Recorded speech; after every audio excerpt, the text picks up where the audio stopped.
Good. Yeah!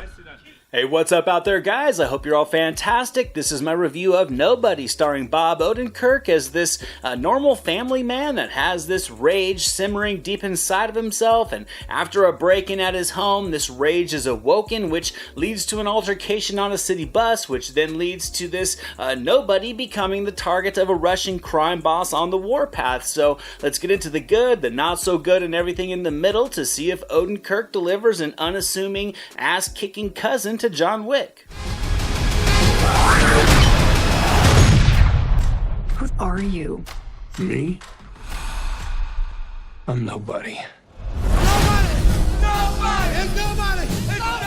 Now, as an action movie fan, I've been anticipating this movie for sure. I love Bob Odenkirk, and I think Ilya Naishuller delivered a winner with Hardcore Henry back in 2015, so with the potential for some gritty action and Bob Odenkirk in the lead, I thought there was more than enough potential here to have me excited for this movie, and I must say, it absolutely delivers a fun and delightfully violent ride, so let's talk about the positives first. And there, I would have to begin with Odenkirk as Hutch Mansell in the lead. Acting-wise, I mean, there's no doubt he was great. He captured all that was needed to portray a family man with a violent past who suppressed it all for the safety of his family despite the natural joy he clearly had for killing and pain. But I mean, come on, it's Bob Odenkirk, it's Saul Goodman, so there's no doubt that Odenkirk delivers all the emotional layering and that grounded humor and charm to make this role work. This character, he's a bit of an unhinged guy. I mean, he is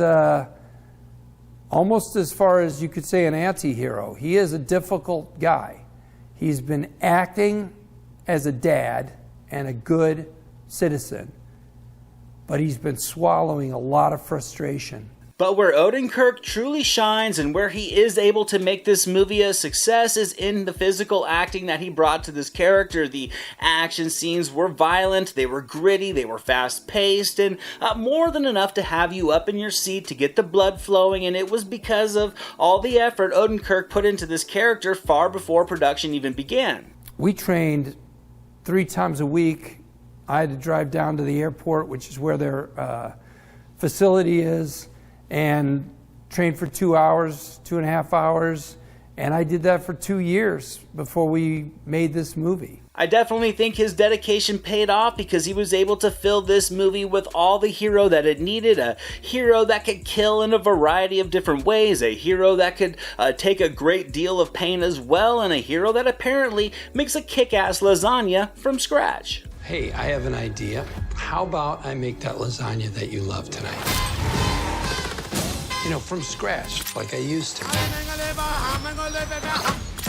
I felt another positive overall was just how the action was framed up and how it was shot by Naishuller. The choreography was excellent. It didn't try to do too much. There's a grounded vibe to the violence that makes it feel much more realistic, and by getting to see Odenkirk actually taking and dispensing punishment, you really can be lured in to feel the intensity of it all, and that's kind of the point of action movies. All the action has a strong visual appeal to it, and it's because of the smooth flow of the camera work and editing techniques that didn't try to overdo it, so an action movie with visually appealing gunplay and knife work and fist fights is always a positive, and Nobody definitely provides that. The story was fun, it was vibrant and energetic, it was simplistic, but more than enough to create a narrative to invest in with unique and appealing characters. The plot was built up of a lot of familiar tropes, but with Odenkirk in the lead, routinely clever writing, and a couple of solid supporting performances from Doc Brown himself, Christopher Lloyd, and the RZA,